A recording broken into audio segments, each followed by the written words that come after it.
All right. Hola, Miajang. Hello and welcome everyone to our January 2024 MCC meeting. I am Kyle Armstrong, Multicultural Communications Specialist at MCI, and I am your new MCC host. And I will be hosting these all going forward. I'm really excited to have you all joining us today. We have a really wonderful presentation for you from Faith Roska. Really excited for her to share. Um, we will just do some housekeeping first. As you just heard, this meeting is being recorded. And please keep yourself muted until you're ready to speak, just our common Zoom chat or Zoom call etiquette. And you can ask questions and comment in the chat. I will be monitoring that. And we will save up your questions, especially during the presentation for the end, and we will have a Q&A session. So just run through the agenda. After I wrap up here, we will have some MCI updates from our Executive Director, Lisa Cruz. And then Sarah Schneider will introduce our presenter, Faith Roska. We'll have that Q&A time at the end, and we hope to preserve some time at the end of this call for community updates from the group. And that'll be an open forum format. All right. I am going to turn it over to Lisa. I was going to say good morning, but it's good afternoon to everyone. For those who are new for this meeting, my name is Lisa Cruz. I serve as the Executive Director of Multicultural Coalition. Thank you, Kyle, for filling in this position. If you are not familiar, I have been serving as the facilitator for most of the MCC meetings for, I think, about 3.5 years. So greatly appreciative, Kyle, of you coming on board and serving in this capacity. Welcome, everyone. I just thought it would be good from our perspective just to share a little bit where we've been, what we've accomplished in 3 years, what's happened in the past year, and then moving forward. I always welcome further questions, or if you want to email me, please feel free to do so. But I've met with a number of community members just to give an overall update. I won't take too much time, Faith, of People of Progression's presentation and awesome work. So 2023 year in review. There are a lot of things going on in this past year, and we're super excited about 2024. Just to familiarize you, if you didn't know, MCI was operating out of another company, Red Shoes Space, for the past, I don't know, like 3 years. And in that time, we grew out of that space, and then we recently moved to a Menasha location, which we absolutely love. And I want to put this out there that we do have community room space in terms of a classroom space. So if you or your group are interested, please contact me and let me know if you're interested or have a need for that. We have taken a number of requests from organizations already. As we mentioned, we have the growing team. You see the picture here. We have Gina on the left. We have Lilium. Gina is our health equity coordinator. Lilium is our client services coordinator. We have Maria Mason, community outreach coordinator, myself, and then Kyle helping out in the communications and marketing and inclusion in the outdoors. So love to have the full team in place. The picture above, I just want to point out in what we've been doing in our coalition efforts, it's at our core building trust, community organizing, and then working with community members in other communities. So I want to give the example of Calumet County. We have coalition members on the ground in Calumet County who are working with our team in a number of efforts. So I just wanted to share that. And then in the Oshkosh community, we have some folks down in that area that help us out as well. So really community organizing at the core. Calumet County overall has been a huge opportunity and growth for us as an organization due to Maria's efforts with the coalition team have been phenomenal. And our last event was at Dia de los Muertos at the Chilton Library, and we welcomed 125 members of the community.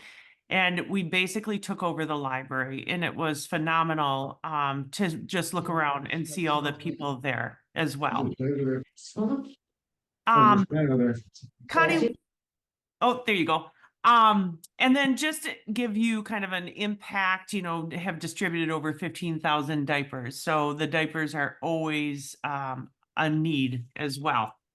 So one of the lessons learned for our team is systems changed. Like, how can we help to support our communities of color in areas of systems change, because we're constantly coming up against barriers every time we turn around. And one thing, and this is just a piece of what we do, but we're constantly challenged about the access for vaccine, for example, in health equity overall, this space. So that's one thing that's been a hard challenge over the last year. Kyle, if you can go to the next slide. This is a 3-year reflection of just to kind of give you the scope of our impact over the past three and a half years, actually, since we started, is $350,000, and that has been earmarked for our culturally based organizations. So what that means is, if we go out, when we go out and we have an opportunity at a larger grant, right off the top, we designate so much for our culturally based organizations to help from that sustainable perspective and doing the work that they're already doing. If you looked at the number we have reinvested with our minoritized businesses since we started 3.5 years ago, what this means is we have intentionally supported our minoritized small businesses by making sure they're a part of our events. They're a part of our work that we have been doing. So that's to the tune of $30,000 over the past 3 years.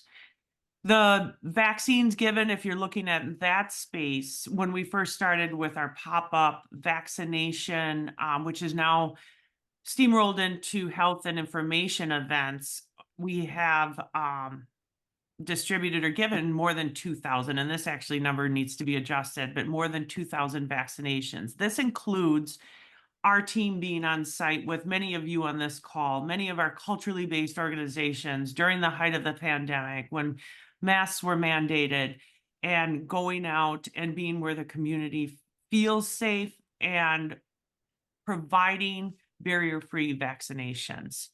And then looking at the last 3 years, I mean, this number again is low, but hosting 130 community-wide events.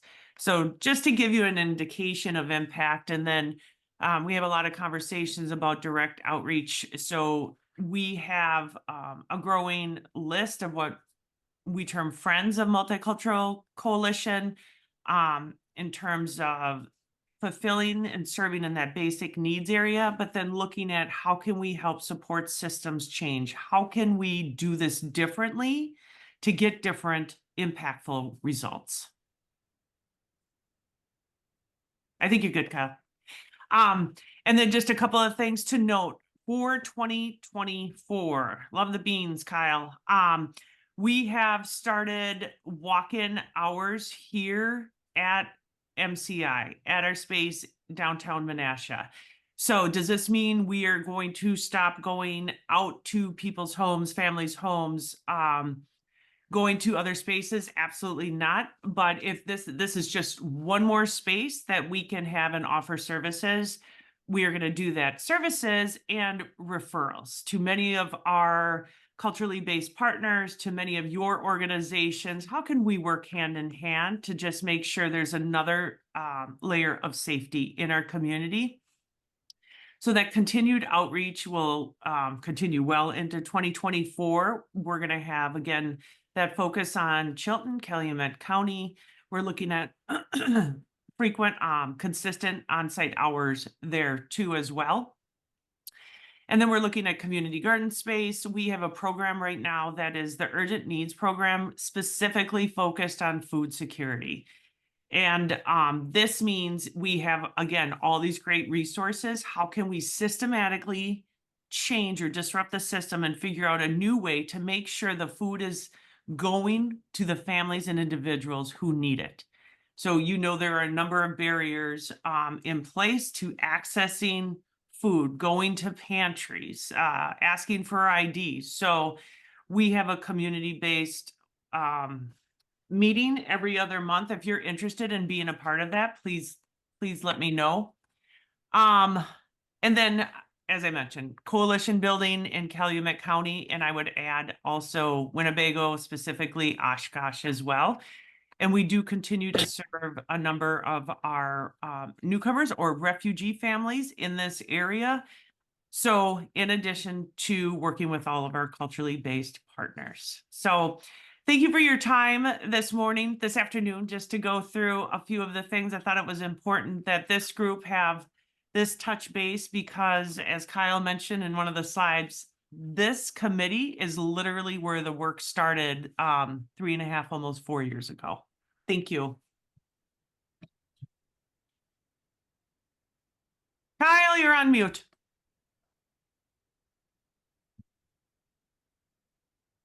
All right. Thank you, Lisa. And with that, I'm going to turn it over to Sarah Schneider to introduce our speaker. Good afternoon, everyone. Like you, Lisa, I wanted to say morning. On this balmy January day of a high of 37, my watch is telling me. I'm grateful we're virtual. I get the pleasure of introducing our speaker today, and so I'm really grateful to see such a great turnout for this timely topic. People of Progression started their work in 2020 when a group of community leaders partnered with a local barbershop to give the community a safe place to come together and heal after civil unrest. Over time, their vision and partnerships grew to form People of Progression. And so they secured their nonprofit status in late 2020 and opened their office to provide direct services in 2022. And since then have opened their doors and served over 400 individuals and families with support such as, but not limited to, housing, employment, legal advocacy and services. So today we have their systems advocate with us, Faith Roska. And Faith, I'd love to turn the program over to you. Thanks for joining us. Hi, thank you for having me. My name's Faith. I work with People Progression. And like Sarah said, I'm going to be presenting some data today. I was able to lead a project that we did here at People Progression that was funded through Urban Institute or Microsoft. There were 25 organizations in the United States that were chosen for the grant to do work with data on front-end policing and identifying deficits in front-end policing. And when I talk about front-end policing, that means anything before booking or incarceration. So that could be a traffic stop, that could be calling 911. It's anything that could come before somebody is actually booked and incarcerated and in the system. I'm going to pull up my presentation here, share my screen.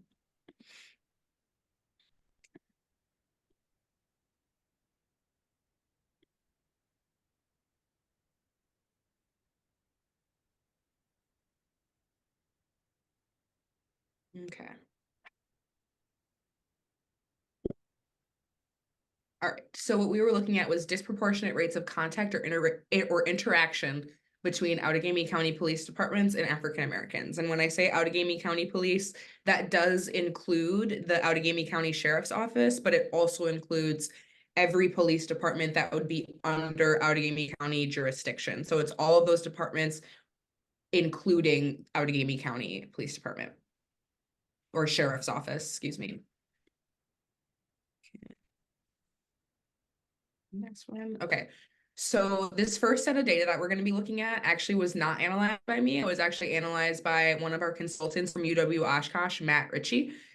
He was the one who took all of the data from the actual police departments and analyzed that. So what Matt did was went in and talked to each and every police department, explained what this project was supposed to be, explained what we hope to gain from this project, and asked them if they would be willing to hand over some of their raw data to us for us to look at. Unfortunately, to be super honest, I'm not very familiar with this data at all. A lot of these numbers, this was all Matt. I'll go over a little bit of it just so we can kind of see. It does have to do with my data set as well, but I'm just not super familiar with it. And I don't want to present on something that I'm not familiar with because I don't want to report something incorrectly. What Matt was really interested in was looking at calls for service. Matt was really trying to kind of see if there was a quote unquote proxy of racism being caused by other community members calling the police on Black people in Outagamie County. So what he wanted to see was calls that were initiated by police compared to calls that were initiated by the public, and how many of those calls initiated contact between police departments and actual members of our community. So here we have our most common calls for service. And you'll see that a huge chunk of them are 911 misdials, which is kind of crazy. So that's one problem that we noticed right away, is that something needs to be done about the amount of times that we're having 911 misdials, because for them to make up almost 10% of all calls for service is a little bit crazy. But you can see that about 4% of all calls for service are made up by suspicious persons calls, or in other words, someone in the community calling the police because they think that another individual is suspicious or doing something wrong.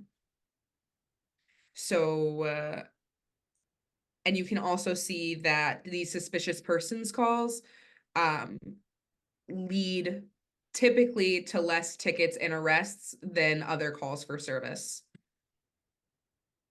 So when you look at, so these numbers here are officer initiated calls for service, or calls for service that are initiated by actual police officers and not members of our community. And you can see that they are initiating suspicious person calls for service almost half as often as people in the public are. And you see that the public is making up, not half, triple of the suspicious person calls for service as the police departments are. So the overall rate of calls for service on suspicious people is 4%. But when you look at who's actually making those calls for service, a huge chunk of those calls for service are coming from actual community members in Outagamie County as opposed to police officers. So that's that set of data. Like I said, it's very heavily focused on the phone calls and not as focused on any demographic information. Unfortunately, when it comes to non-emergency calls for service, emergency calls as well, but we're really focused on non-emergency, there's no demographic information collected. So there is no way for us to know who is having the police called on them, for what reason, and what demographics those individuals make up, because none of that data is taken down. So now we're going to get into my set of data, or people progression set of data, and how we got that data and what we were looking for with that data. So what we were looking at was the frequency and types of interactions and whether those two things had any relationship with one another.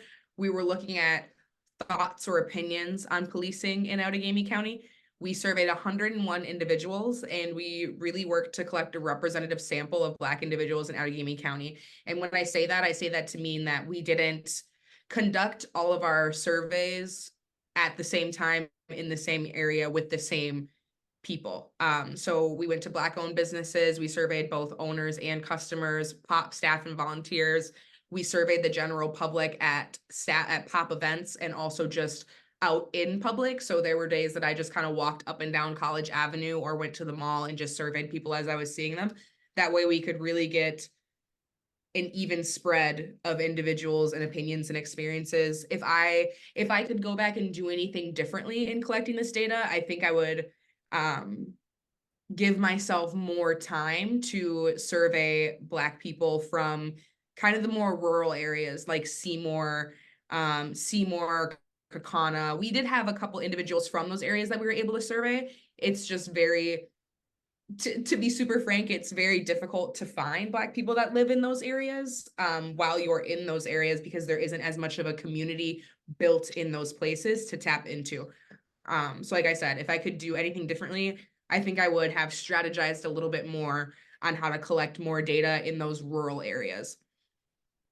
So this first set of data that we're seeing is the amount of interactions that one has had with the police, more specifically in the last 2 years, and their resident status in Outagamie County.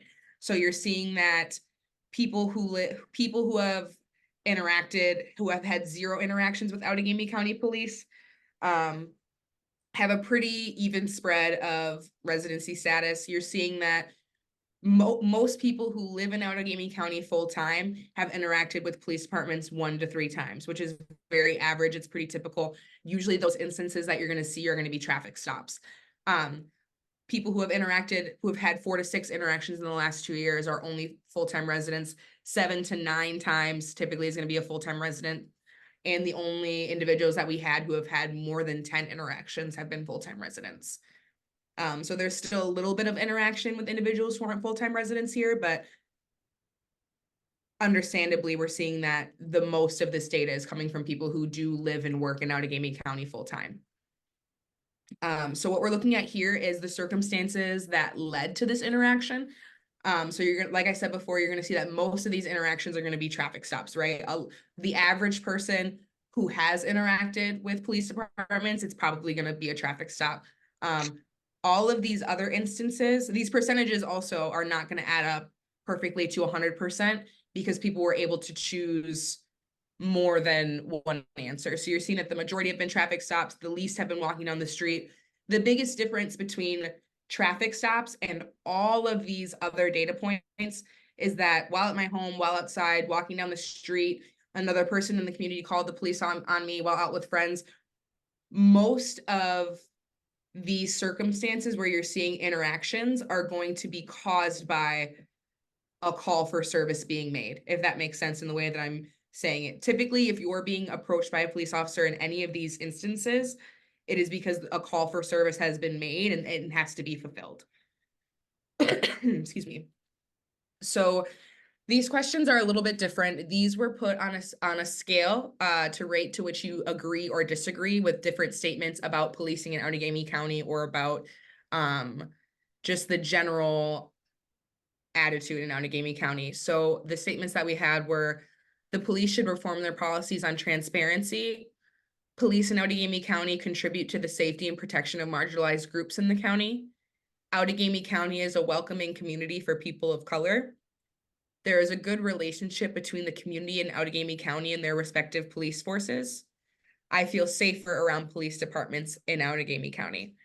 And I'm going to go ahead and go to the next slide here. These are the same exact questions, the same exact data points, and the same exact numbers, except we condensed some of these categories here at the bottom.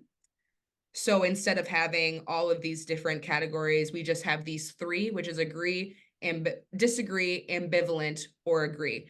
And one thing that stuck out to me right away is that there's actually a lot of ambivalence in these answers. And that's concerning to me as a member of Outagamie County or someone who's serving individuals in Outagamie County. A lot of these questions are not things that you want your community members to have to think about before they answer. You do not want your community members to be unsure if police in their county are contributing to their protection or safety. You don't want your community members to be unsure if there's a good relationship between the people you're policing and your police force. You don't want your community members to have to wonder or hesitate to answer whether your community is a welcoming place for people of color, right? So that was something that we noticed right away. Another thing that I noticed right away is up here on this first question where we see that the police should reform their policies on transparency. Obviously, we have a lot of people who agree with this statement. Even though this big orange section here is smaller than all the others, I was surprised at how much orange we had. And what I noticed with this question as opposed to others is that where I saw the answers to these questions changing based on how many interactions somebody had with police, this I feel like did not. So, and when I say that, I mean that to say typically individuals who had more frequent interactions with police departments in Outagamie County had stronger opinions about policing later in the survey. So typically those people who had those 4 to 6, 7 to 9, or 10 plus interactions had a lot of strongly agree or strongly disagree later in the survey based on those interactions that they had had. However, when it came to this question, you saw even individuals who were answering in that way, stating that they neither agreed or disagreed, or that they somewhat agreed. I had some individuals who even wrote on the survey that they didn't know enough about the policies to answer that question. And that's concerning to me, because I would prefer for us to live in a community where individuals know these policies and know about these rules before they're in a situation in which they need to be able to use them. And then down here, obviously, you see not a lot of agreements with any of the sentiments having to do with the relationships in Outagamie County between policing and people of color, or even just the relationships in Outagamie County between all citizens of all colors. Excuse me. So the main challenges that we identified from this data is, one, that the demographic data doesn't exist. 2, that there's a lack of community awareness of education, and 3, that there's a lack of trust. And the proposed solution to some of these challenges with the lack of demographic data, I'm not 100% sure what this would look like. And I say that because this is something that would need to change at like a policy level within our police departments. I do think that there should be demographic data being taken, especially if there are concerns about how many of these calls are coming in, and concerns about these calls disproportionately affecting different groups within our community. I think that there has to be some sort of system put in place to track what that actually looks like before we're able to look at how to fix it. We have to have really an idea of what the problem really is. For lack of community awareness and education, kind of like I was saying before, it's very concerning to me how many individuals answered on the survey that they didn't know enough about these policies to have an opinion on whether or not they should change, or have an opinion on whether or not there should be more transparency with them. I think a solution to this is that community organizations like People of Progression, like Multicultural Coalition, all of these different organizations and their respective police departments should be building relationships with one another to provide that education to community. I think the most reasonable solution to me to a lot of these problems is our different entities working together as a web, as opposed to separate entities all trying to do the same job. I don't think it's reasonable to think that an Appleton police officer could go knocking on the doors of Black families in Appleton and try to build relationships that way. I do think it's reasonable for an organization like People of Progression to collaborate with Appleton Police Department to kind of start building those relationships in the community in an environment that's fostered by an entity that this community already trusts. I think that is much more reasonable than the police departments on their own trying to figure out how to start building some of these relationships. Lack of trust. I think that there was a large lack of trust, both from the police departments and from our Black community in Outagamie County. And I think both of those perspectives are understandable. To deny the fact that there is a huge amount of tension right now in this country between Black communities and policing would just be foolish, I think, right? So it makes sense to me when, as an all-Black organization, if we ask a bunch of police departments to give us a bunch of their data, it makes sense to me that there's going to be a little bit of pause and hesitation there, right? Because I'm not a police officer. I never have been a police officer, but I can imagine getting that ask and wondering like, oh, well, what are you going to do with this data? How do you plan to use this data? How do you plan to make my department look with this data? You know what I mean? I think that those are all natural questions to ask. Thankfully, we were able to get that data and it wasn't a problem, and we're super happy about that.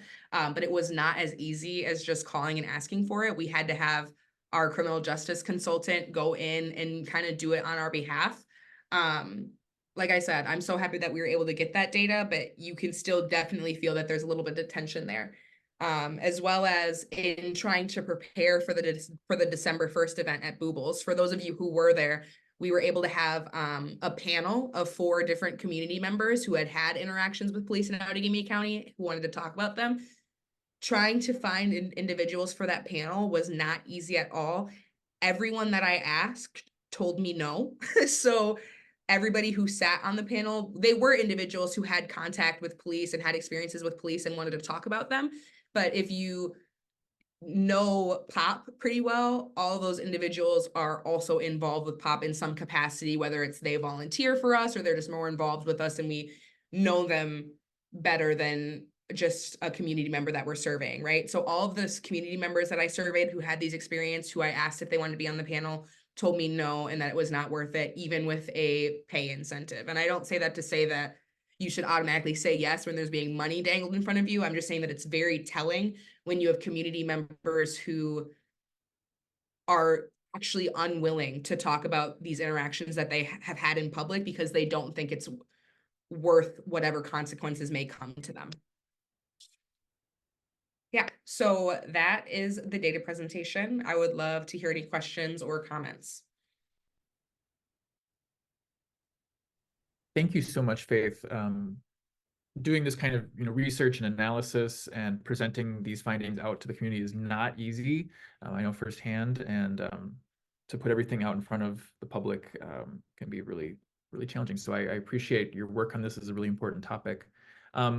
Since we have a little extra time, Faith, we want to start with questions for Faith, and then Faith, if you also have a question for the audience, we could find time for that. So think about that. If anybody wants to, we can do either hand raising or you can enter a comment in the chat for questions for Faith.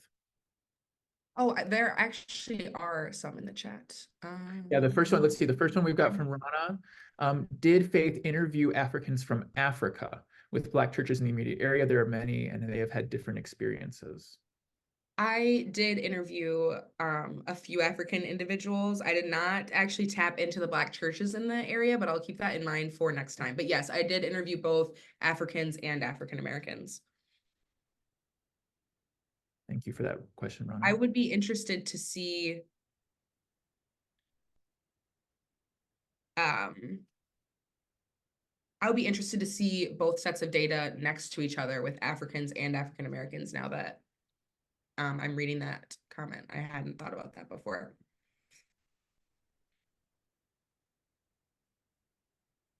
I will throw my email. Hi, I'm Jessica. I'm over at Help Me Grow Wisconsin for Five Fox Valley. I had a question about if participants shared specific examples, like when you asked them the question, especially about the transparency, was there like follow-up dialogue where it was more conversational, or was it basically kind of the agree, disagree, you know? Yeah, so I can talk a little bit more about how the survey actually looked. That's a really good question. I would say I don't have an exact percentage, but I would say probably 95% of the surveys that were administered, I administered in person on pen and paper, and that other 5% would account for surveys that were taken home by different staff members to have family members fill out. And that was very few compared to the larger amount of them. So we had the agree, disagree questions. We did have some written prompt questions, and I don't know if you saw, there was a slide that I skipped that had some of the written prompts. And those were all optional, but since those surveys were administered in person, I did get to have a lot of really good conversations with different people in the community. And sometimes even just taking that survey kind of just spurs like memories or stories that people tell you and talk to you about. So that's what I meant when I say like, there were individuals that I asked if they wanted to sit on the panel based on the experiences that they shared with me when they got surveyed. The survey was meant to be as anonymous as possible for the reason that a lot of individuals didn't want to sit on the panel, right? When you're answering questions about policing and experiences with policing. I'm sorry, I just lost my train of thought, and I feel like I'm not sure if I'm answering your original question at all. But yes, stories were shared with me. There were some written answers on the the survey. But even outside of those written prompts or written answers, like some people just took a pen and literally wrote on that question, I don't know enough about this to answer it, and / like some would agree. And a lot of people, like I said before, we are in a very tense state in this country, and there's a lot of rhetoric from both sides going around, right? So most people, most left-leaning people, most people of color are automatically going to answer yes to whether or not there should be more transparency in policing, right? Because a lot of us, even who don't know much about our own police departments, believe that most police departments need some type of reform, right? So it didn't surprise me to see most people agreeing with that just cause. And that's why I was so surprised to see some people say, hey, I know so little that I actually don't have an opinion on this question, because usually the automatic response is yes from most. Thank you. I wondered if there was even more, like, because there's different ways that, you know, you can be transparent, or in this case, not be transparent. Mhm. And I always think, you know, if you follow the stuff on like Facebook, that that some of the, you know, law enforcement puts out is just, to me, it reads very non-transparent. And so I wondered if that was one of the things that they were referring to as well. And that to me seems like usually, you know, departments have one person in charge of putting out that social media communication. That could be a pretty, not easy fix, but that could be a pretty direct way to meet with that person and pass along those exact examples. Yeah. You know, in a small way. Obviously, it's a big issue. No, I know what you mean. And it's harder for me to, like, when I'm presenting some of this information, it's harder for me to expand on my opinion when it comes to like proposed solutions for some of these things, because I personally, I have very little understanding of how things actually work from the PD's perspective, right? So to me, I'm like, well, yeah, they should be taking this demographic data. They should be way more transparent. They should be doing this. They should be doing that. One, I've never been a cop, so really I have no idea. Two, there's so much more policy and red tape that goes into a lot of these things, and I think a lot of us understand than I fully understand. And that's kind of why what I was saying before with community organizations and police departments building partnerships with one another to strengthen some of these relationships in the community. I just think that that's way more tangible and way more reasonable than trying to initiate any type of police reform. Not that there isn't police reform needed, but my thought process and my concern is, how do we strengthen these relationships so that individuals in our community are having an easier time with these interactions? And I think that the quickest way to get there is by working with one another, as opposed to trying to pass legislation or policy changes at whatever level that may be at.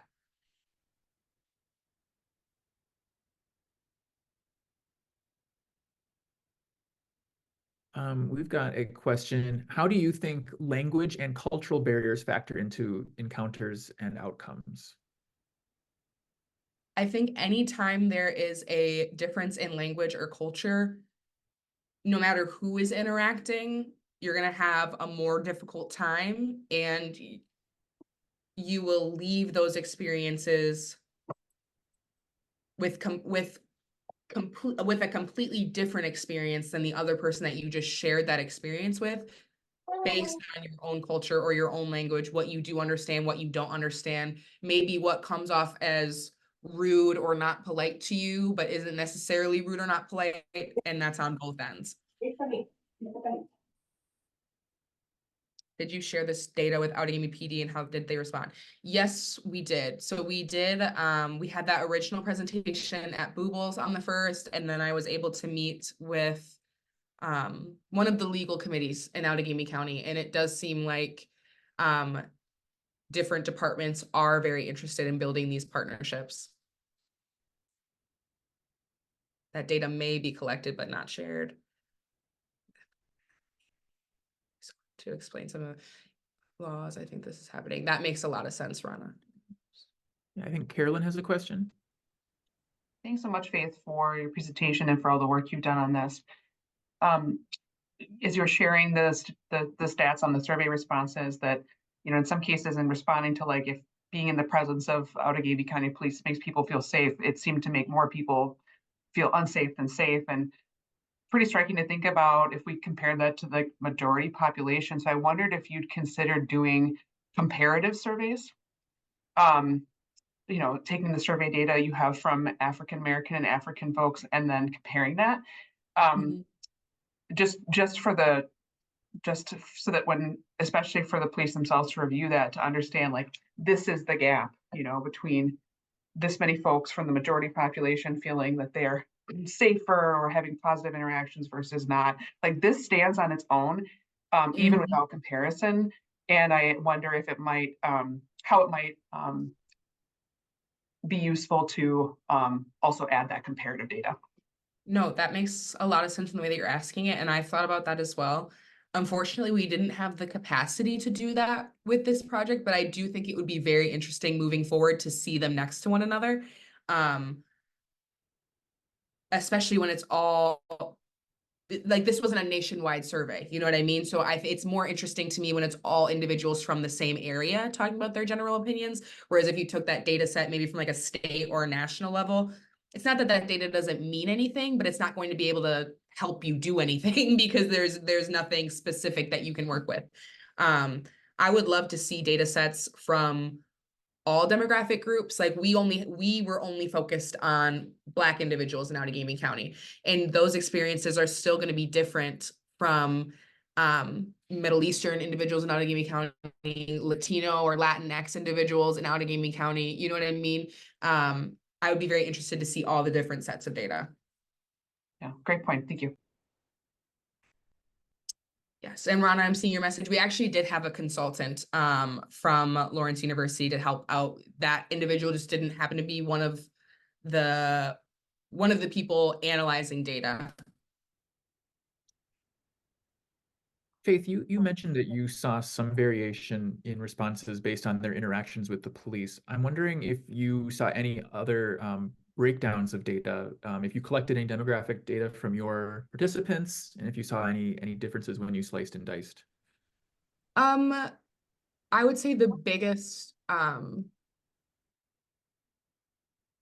variation in the data would be the one that I discussed with, like it was just so obvious. It was just so obvious and clear to me that those who had more interactions with police departments were more likely later in the survey to have stronger opinions. So the way that the survey was set up, we first asked about residency status, amount of times interacted with police, and what type of interaction. Then we went into the agree and disagree questions, and then we actually collected demographic information at the end to try to sway those answers as little as possible, or maybe have people viewing them from a racial lens as little as possible, if that makes sense. If we wanted the most quote unquote unbiased data, I guess, that we could get. I didn't really notice any other large variations, but I think that makes a lot of sense when you're surveying people who are all from the same demographic and all from the same area. We have another question in the chat. Do you think English speakers know their right to have an interpreter whenever there is police encounter? I am not sure. Okay. And Dr. Pam. Yes, thanks. Thank you, Kyle. Thank you, Faith. This is really interesting, and thank you for all of the work that you've done in this area.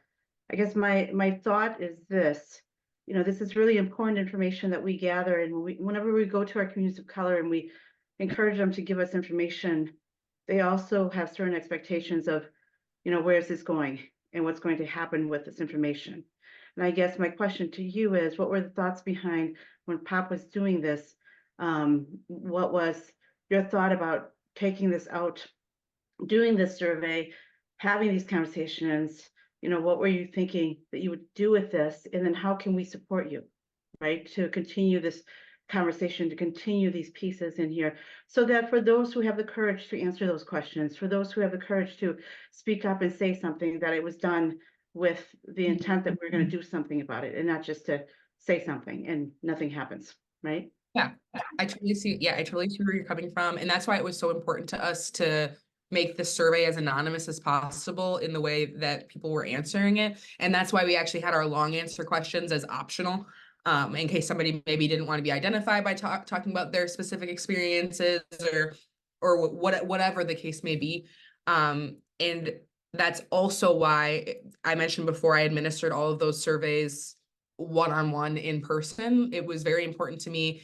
we were able to compensate people for their time for taking the survey, fortunately, but it was still important to me to conduct those surveys in person. I think they could have been done online. We probably could have gotten way more responses online, but I feel like a lot of this work, when we're not careful, is just trying to like extract as much as possible out of like survivors with lived experience. It's just trying to like extract as much of your BS you've gone through as possible, right? So that I can use it and I can work with it and I can figure something out with it and I can slap my name on it and get published for it. I feel like that's not a lot of the work that we do, but when you're not careful, when you're working with marginalized groups, that is kind of what happens, and that's kind of how it comes off. So it was very important to me to conduct those surveys in a way that felt more interpersonal and in a way that felt more like real almost. And so everybody who took the survey did have an understanding that it was anonymous and that their information wouldn't go anywhere if they didn't want to. And I was actually really taken aback by how many people really didn't want to do the panel. That really surprised me, and that re-solidified in my mind that we made the right decision by making those surveys as anonymous as possible, because I don't know how many responses we would have gotten had we not done that. As far as supporting me, I don't think that there's anything else I need with this project. I am just hopeful that moving forward, we'll be able to start building some of these relationships with the police departments, and I'm hoping other organizations are able to start doing that as well. It's just a matter of getting that process started. And when I say making those relationships, I have no idea what that would look like. I just believe, in my opinion, that that would be the easiest way to start strengthening these relationships with groups in our community. I think maybe time for one or two last questions. Faith, can I ask a question?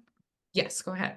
I hope I'm not interrupting somebody. Is maybe generally and specifically, what has been the reaction of the community to this study?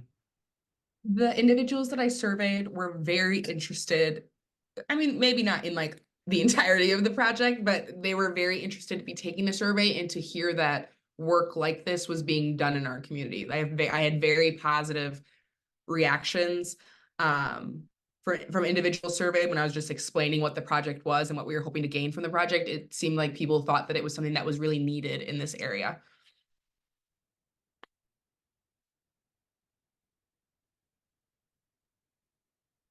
Anybody else? No. All right. Well, everybody, well, and Faith, do you have any final words? I do not. Okay, fabulous. Well, everybody, let's give a virtual round of applause for Faith. Thank you so much for your work on this project and for sharing with us. With that, we're going to turn it over to the group to share any updates from the community. And I think we'll start with Dr. Pam. Pam, would you like to share? Yes, Kyle, can you give me sharing privileges? Yes, one moment. Okay, I just wanted to share something with all of you. You should be able to share your screen. Okay. Let's see if everyone can see this. Can you all see this?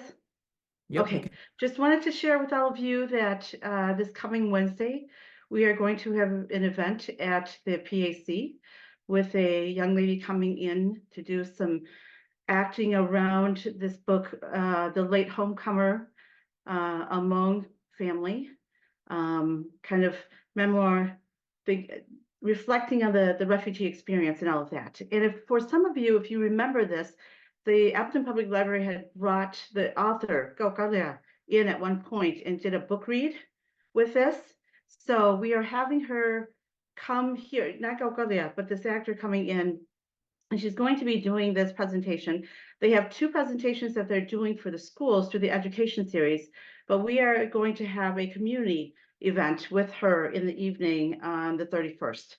And so I wanted to share this with all of you. If you have Hmong families that you work with, or if you yourself would like to attend, please do so, and please share it with anyone that you know. This is very powerful. We're going to have her do a presentation, and then we're going to also have some sharing from the audience of maybe grandparents or parents who have been through this experience as refugees, sharing a little bit about their experience in all of that as well too.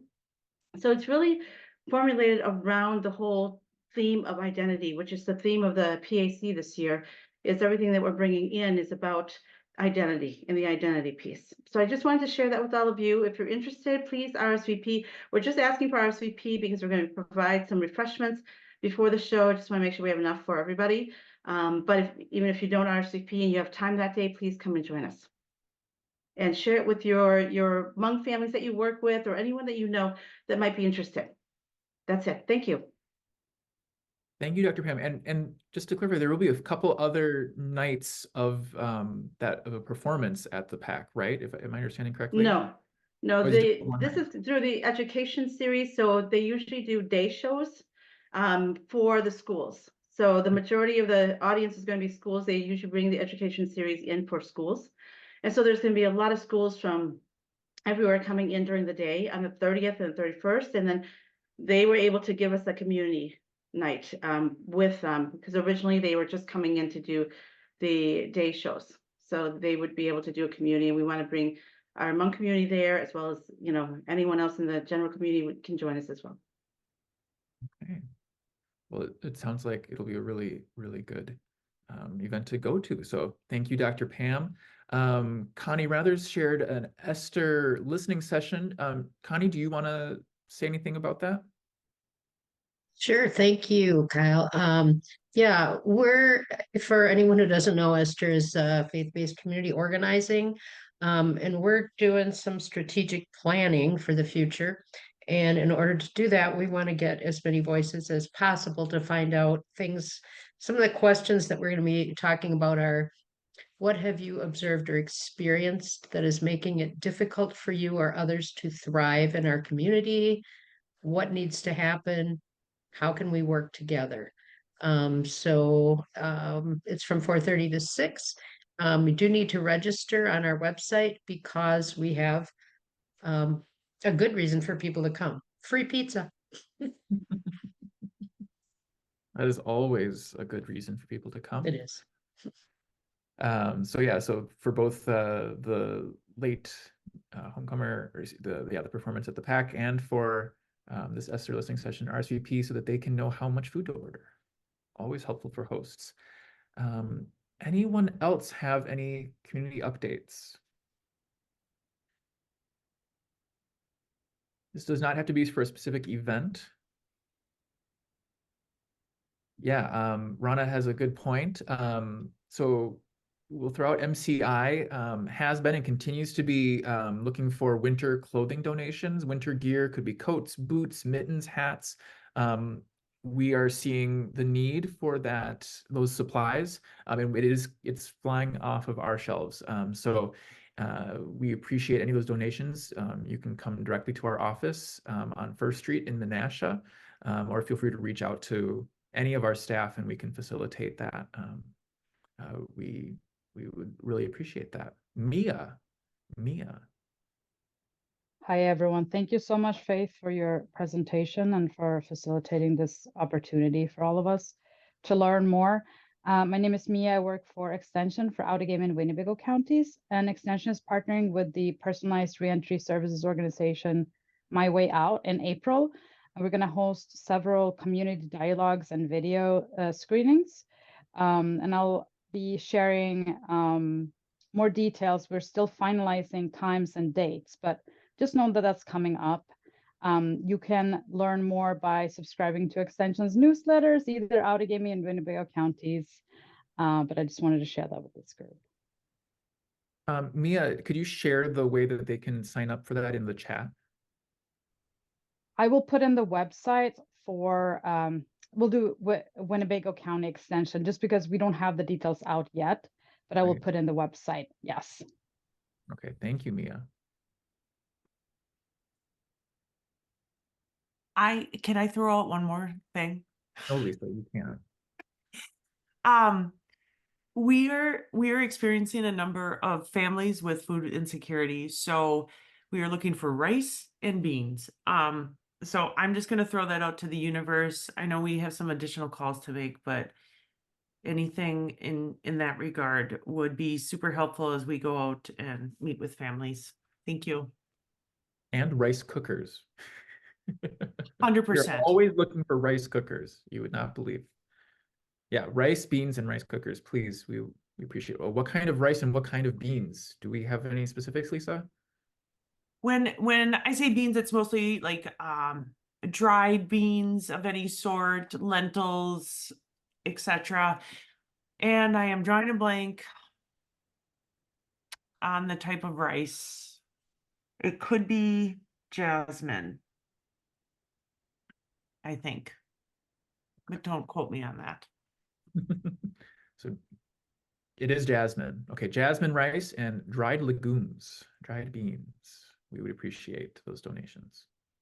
And of course, if you don't want to buy those things, you don't have those things, money donations always appreciated. All right, last call for community updates. Hi there. This is Christy Gabrowska. I work for the FoodWise program in with Extension in Calumet, Outagamie, Wapaka, and Winnebago counties. And I know some of my colleagues who serve Winnebago and Outagamie also join these calls a little more regularly.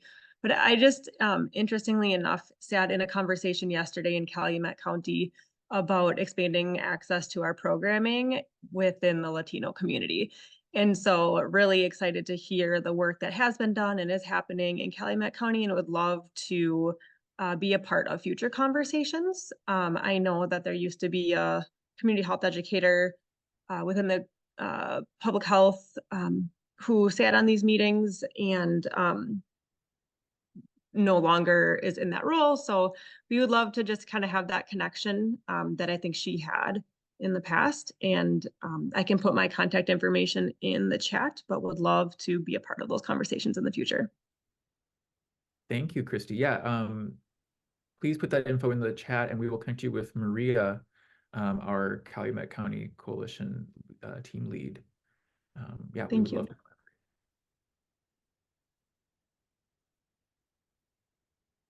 Last call. All right, not seeing anyone else. So I'm going to pull up our information for our next meeting. Our next meeting will be on February 22nd, same time. And it will be, I should have put the location on there. It was going to be at Fox Valley Technical College. We will have Shang from Us2 Behavioral Health talking about what culture is and talking about creating inclusive spaces. So please come see us then, and otherwise have a wonderful rest of your day.